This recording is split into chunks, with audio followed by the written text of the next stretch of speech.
Engineer Dr. Guillermo. Magandang umaga. Chairman talaga po. So, magandang umaga sa ating lahat. Natutuwa ako sa ating pagtitipon-tipon ngayong umaga. At tinatanong ko nga sa naman kanina kung meron tayong kopya o CD man lang ng mga awitin, ni Seso, dahil napakaganda kung ito'y mapag-aralan, magamit natin, sa pagpapaliwanag ng mga issue dito sa ating bansa. So, sinabi ko kay Herman, sana gumawa ng paraan, na magkaroon tayo ng mga tape recording man lamang, ng mga narinig nating awitin ngayong umaga. Ngayon, ako ay isang guro dito sa Universidad ng Pilipinas. Nitong nakaraang taon, nagkaroon ng malaking pagdiriwang dito sa Universidad upang gunitain ang 150 kaarawan ni Jose Rizal, di ba? Meron ditong napakabongga at napakalaking mga komperensya, iba't ibang mga event, mga activity na ginawa dito sa universidad. Ngayon, nagtataka ako, ngayon, bakit parang walang hanggang ngayon na paghahanda pa na ginagawa yung mga pangunahing institusyong pangkasaysayan ng gobyerno at maging ang ating Universidad ng Pilipinas para gunitain itong napakahalagang bahagi ng ating kasaysayan, ang revolusyon, ang himagsikan ng Pilipinas. At darating na sa 2013, ang 150 kaarawan o taon ni Andres Bonifacio.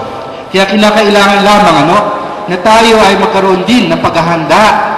Kung hindi man manggagaling ang paghahanda na ito mula sa mga institusyon ng ating pamahalaan, o kaya sa ating universidad, gawin natin yung katulad ng ginagawa ng ating Professor Herman Bognot, na mayroong mga inisyatiba, may mga pagtatangka, pagkisikap, kahit gano'ng kaliit, na may paliwanag, mabigyan ng parangal at maalala ng mga mag-aaral, ng mga mamamayan, ang mga dakilang ginawa ng ating mga bayani. Ayun, ako ay nagtuturo ng subject, dito sa universidad, yung isang required subject na Jose Rizal, So, nagtuturo ako niyan, Walang subject ng Andres Bonifacio, sa mga universidad. Tandaan natin sa UP, meron bang monumento kay Andres Bonifacio, kay Jose Rizal dito sa loob ng campus? Ibig sabihin isang katulad na nakalimutan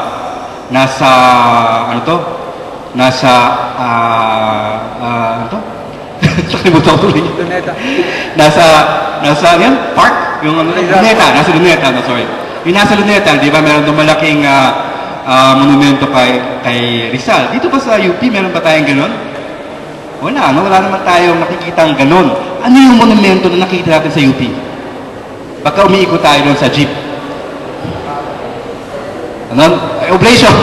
Kaya hindi naman yan si Rizal, pag umikot pa tayo, ano pang mga monumento makita natin?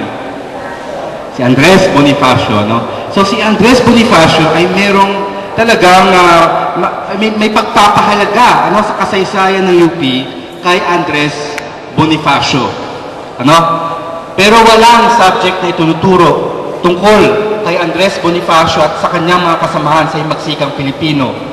At mukhang wala ring paghahanda na ginaganap para sa susunod na taon. Ngayon, kasi ang paliwanag siguro may hinuha ito doon sa isang karanasan ko sa isa kong estudyante, sa subject na Jose Rizal. So, pagkatapos ng semestre, meron akong exam, di ba? Usually, lagi naman may exam, at meron tong sasagutin yung estudyante. Tungkol, halimbawa, sa pananaw ni Rizal tungkol sa revolusyon at iba pa. Yung pagtalakay ko sa klase ay gusto kong ipakita yung kaisipan ni Rizal ay komplikado, masalimuot. Hindi yung karaniwang sinasabi na basta black and white. Si Bonifacio, siya yung revolusyonaryo, si Rizal, siya yung reformista. Hindi ganun kasimple ang record na pangkasaysayan. Lalong-lalo na kung magpapalalim tayo sa pag-unawa sa mga sulatin ng mga manunulat na ito. So, si Rizal, meron akong tanong doon sa essay na yon, essay exam. Tapos sinagot ng estudyante ganito, nadismaya ako ngayong semestre. Sabi niya, ano? Dito kay Jose Rizal, nadismaya ako dahil na-realize ko na meron palang dark side si Jose Rizal. Ano? So, ano yung dark side ni Jose Rizal? Ano?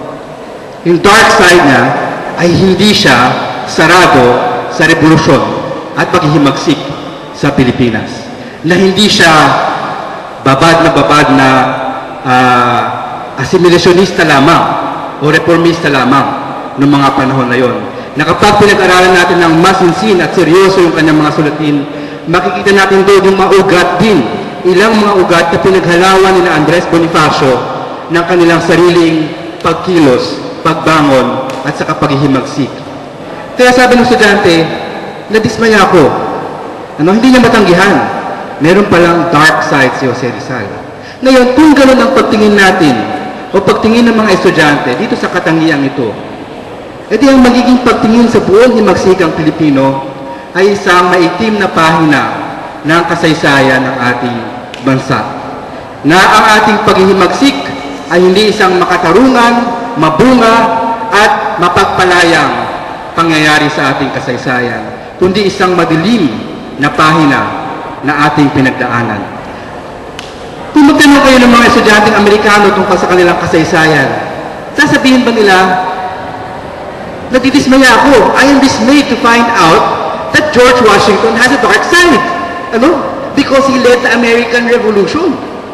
Ano? Sasabihin ba ng mga estudyanteng Amerikano na nadismaya ako na may dark side si George Washington? Dahil naghimagsik sila laban sa Inglaterra, di ba? Dahil naghimagsik sila upang lumaya ang kanilang bansa. Hindi sasabihin ng mga mag-aaral na Amerikano yan. Ano? Bagus ay kikilalanin nila ang kadakilaan ng mga leader ng kanilang revolusyon.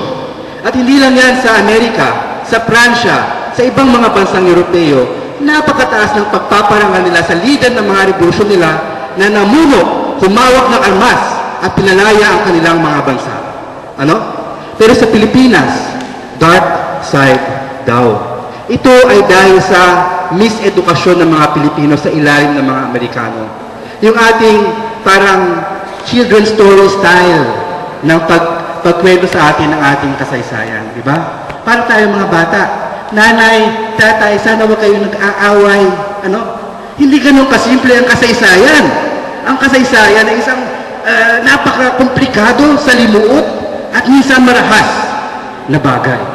Ano? Ang tinuro sa atin ng Amerika na parang children's story, children's textbook style na history ay hindi nagbibigay ng hustisya dito sa himagsikan ng Pilipinas. At dahil dito ay nailipat doon sa tinatawag na dark side ang ating isang napakamaningming at napakaliwanag na bahagi ng ating kasaysayan. Kaya ito yung ating kailangang pag-isipan kung ating isasabuhay, ano? Ang diwa at ipinaglaban ni Andres Bonifacio. Kailangan nating tandaan na sila ay nagsulong ng kaliwanagan upang makamit ang dangal ng ating bansa, ang katarungan sa ating bansa, maiwaksi ang pang-aapi, maiwaksi ang pangalipin, at makamit ang kaginawahan para sa lahat. Ito ang naging layunin ng hindi pa natatapos na himagsikan ni Andres Bonifacio, at ito yung dapat nating alalahanin, ito yung dapat nating itaguyod sa iba't ibang paraan hanggang sa kasalukuyan. Kaya nitong darating na July 23, meron tayong pagkakataon na isabuhay muli itong mga usapin ng paghingi ng hustisya para sa sambayan ng Pilipino. Ito sa July 23, meron tayong SONA, State of the Nation muli, Kaya dapat sasama tayo sa State of the Nation, ang aming union, na OUP Academic Employees Union, nagtataguyod ng militante, progresibo at makabayang unionismo ay sasama doon. Mga faculty, mga reps, mga kawani ng ating pamantasan, mga mag-aaral, iba't ibang sektor ng ating universidad isasama doon para batikusin ang nangyayari ngayon ng pagtalikod sa karapatan ng mamamayan sa edukasyon at iba't iba pang mga karapatan at serbisyong panlipunan. Maraming salamat po sa inyo at mabuhay tayong lahat.